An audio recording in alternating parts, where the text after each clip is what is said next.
Welcome again, guys, to the episode 5 of Prasidee Podcast. We were in conversation with Pratik Doshi, founder and CEO of Cheeky Chunk, a designer umbrella startup from Mumbai. Let's continue our conversation with Pratik and know more about the changes entrepreneurship brought into his life, how he became a millionaire, and gather some success advice for ourselves. Okay, so Pratik, since your idea got validated in the earlier days itself, did you not think of going for funding or getting a co-founder for yourself? Ironically, the thought of getting funding or a co-founder came only after I was successful. Like when I validated the idea, that was for 2 months. After that, I ventured out on my own and carried out large-scale production and, actually started the company. But honestly, I was too possessive about the umbrellas to share it with someone else. Like if you really love a person, then you won't ask will you share that person? Obviously not. You don't like those kind of things. But yes, I'm not against having a co-founder or against funding, because obviously the best, there are a lot of advantages, seriously speaking, and a few disadvantages of having a co-founder or having funding in the company. But for this company, I think the product range is too short for getting scaled. So if I have if I'm able to manage the company on my own and I'm able to earn a profit out of it, so why share the profit and give someone else a stake or funding can be a option, but I'm not averse to it. Neither am I looking out for it. For me, what matters is the next day and the day after that, and the growth after that. And as of now, we are growing at a good rate. So yeah, that's that. And that's great. So we understand that you are very possessive about Cheeky Chunk. Yeah. That's a good trait to have for your startup. Okay. So how would you say that your entrepreneurial journey has changed you as a person? Tremendously. Like if I look at myself 3 years back when I was in college, finishing my studies, not knowing what life has ahead of me, I was absolutely a different person than what I am right now. I mean, you value everything so much after you've started your business, like some things that you took for granted. Like say tomorrow I save 10,000 rupees and I go for a trip somewhere. Now if I save 10,000 rupees, I'd rather buy some handful of umbrellas that I can sell more. So it's the sense of saving, the value of money, and also the people around you. You feel blessed for what you actually are, which honestly I didn't feel. I thought that when you are in college, you are in a shell. And everyone you meet is like you. Like everyone wears the same clothes, everyone has the same books, everyone gives the same answers. So your idea of the world is pretty narrow in college. But when I go out right now, when I see the laborer stitching my umbrella, when I see the worker carrying boxes of umbrellas and delivering it to my warehouse, I see there are so many people who are involved in my business, who are helping me to run my business, and they are not as fortunate as I am. Everyone puts in 10 hours of work, everyone puts in 12 hours of work, everyone works hard, but very few people are blessed to an extent that they find success in business.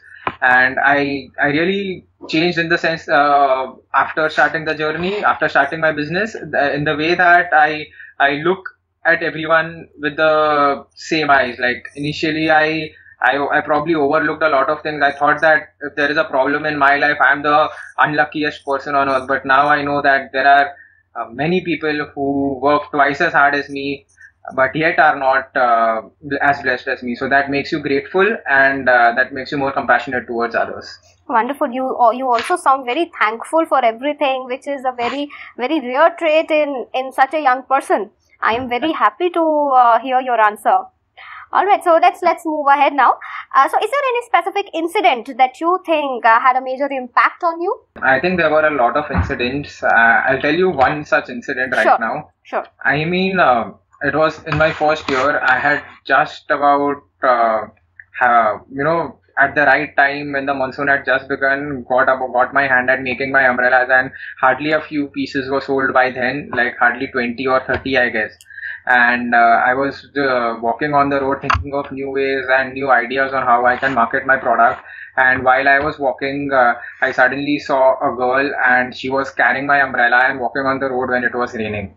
So that moment, I just followed that girl like a stalker for like 10 minutes, and then secretly I took a picture of that umbrella, not the girl, of just the girl carrying the umbrella, and I just stared at the picture all night long. And that was the best feeling for me. That was something that helped me grow, and that was something, that was a realization that whatever work you put in, there is something out there to make it happen. So that was on an emotional level, truly, that was the most exhilarating experience that I had. Like, someone I don't know is a random stranger is walking on the road, and little does she realize the effort that I've put in behind the thing that she is holding. All right, so that was the Eureka moment for you, and you were very happy. Yeah. Yeah, no amount of money, no amount of praise, nothing could beat that feeling. I understand, totally understand. Okay, so what advice would you give to others, who wish to start something which is manufacturing based like yours? And I'm asking you because now you have been through all the ups and downs and you understand the matrix of it. So what advice do you have? I think the first advice that I would like to give someone, like if I was 22 right now, and when I was starting, and if I was looking for some advice, I think I would tell that person that first of all, you need to be absolutely crazy about your idea. You need to go all in with it. You don't need to have any second thoughts. Be in love with it. Be possessive of it. Eat, drink, and sleep it 24/7. That's a prerequisite for any business that you want to start. And after that, you just need to be original. After you get the idea, you need to be original in executing it and implementing it. Remember, getting the idea is not the only thing.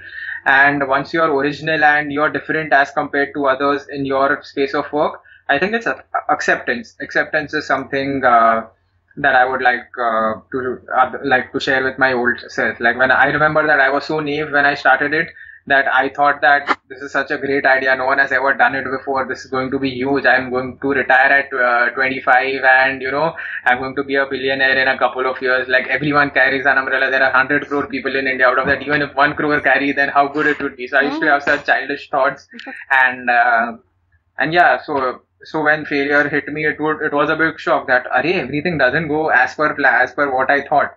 So I think acceptance and being original and being in love with your product is something that I'd like to share. That's great. Wonderful advice. So what are your, let's talk about your marketing a bit. What are your thoughts on paid social media marketing? Social media is good as long as you are targeting the right set of people first and foremost. And along with that, you have a set budget for the same, and you are getting returns on the same. Like, there are a lot of people who waste a lot of money in paid social media marketing because they're not doing it right. And on the other hand, there are a lot of people who pay just a minimal amount, but they get a large number of orders in correspondence to the investment they made. So I think social media marketing, if done right, is it's pretty effective.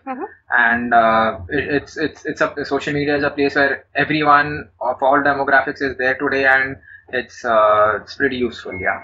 So what strategy in specific do you follow for yourself regarding? Up until now, I've not invested much in paid social media marketing. We are just active on Instagram because I think that is a platform that most of our users they interact in. And we're doing everything is organic through that. That's great. Okay, now just throw some light on your whole business process for us. How do you work? When the umbrella season comes, that is a totally different ball game, and before the season is a totally different ball game. Like, initially, the first step is conception of the design. So I think about coming up with 3 or 4 or 5 different business design ideas is inspiration or motivation, but from number 5 to number 15, it's pure hard work and perseverance. So the conception, there's a long time for the concept which is invested in the conception of an idea of a design. After the conception of a design idea, we have various drafts of the design made by various designers, and after like 10 designs are made, 1 or 2 are finalized. And after that, this is how the entire design process takes place. After the designing is done, there is a hunting for the cloth of the similar color. After the cloth is done, then comes the printing part. After the printing part is done, then comes the stitching part, the assembling part, the labor And after everything is done, once this done, this entire thing takes place over a period of 6 months, from the designing to the manufacturing. So around the months of say November, December to April or May, all of this is done. And from mid-April or beginning of May till September, October, it's fully focused on sales. So how to grow sales, how to contact distributors, who to trust, who to not trust, how to get corporate orders, to get custom orders, to take customer feedback, to quality checking, inspection, everything is done in these 6 months. So it's pretty busy. So especially for me, like for a one-man company, I need to be like a Ravan and keep 10 heads and one for each department, like one head for marketing, one head for order processing, one head for designing. But I love all of it, so no complaints. Which answers our question that how does your whole year keep you busy? Because I had this thing in my mind that umbrellas are not sold all year, but you have a very long list. That's very sad. It's like, many people think that, okay, so the umbrellas are sold only in June or July. What do you do the all year round? So this is all that I do. It's like a movie. The movie releases in 1 week. The movie it releases in 1 week, but to make the movie, it takes a year or more. So similarly, we work all year round. It's just that the sales are done during the 4 or 5 months of rains. Absolutely. And even otherwise, there are a lot of people who buy umbrellas for the sun. There is a southern part of India which has 2 monsoons in a year. Then we are expanding and we are selling overseas now. Okay. So that keeps us. That's wonderful. That's wonderful. So now this brings me to my last question, Pratik. What is the best moment for you in these past couple of years? I think the moment where I was out on the road and I saw that girl and I followed her and took a picture of her umbrella. I think that will always remain in my memory. Like, now to think of it, it seems lame and awkward, but at that point of time, it really is really a moment worth remembering. All right. So, any final piece of advice for young people out there who are just coming out of college, like once you did? So, what do you have to tell them? Nothing. Just hustle. Just keep looking for ideas. Don't give less than 100% in anything that you're doing. Whatever you do, just 24/7. Put your heart, mind, and soul into it. Enjoy the journey, and just be grateful for what you have. Wonderful, Pratik. Thank you so much for talking to us and giving us this much time and sharing your knowledge with us. And it was great talking to you. Always a pleasure. Well, thank you all for being a part of this interaction with Pratik Doshi. Our next guest on Prasidee Podcast is Mrs. Preeti Suri, owner of Dastakari Collections in Shahpur Jat, which is an elite home decor and lifestyle store with handpicked ethnic, vintage and urban products collection. Thank you. Please find all the details of this interview in the description and the podcast show notes. If you liked it, please don't forget to hit the red subscribe button below, give it a thumbs up and share it with your friends and family. For latest updates, please follow us on Twitter, Instagram and Facebook. Thank you.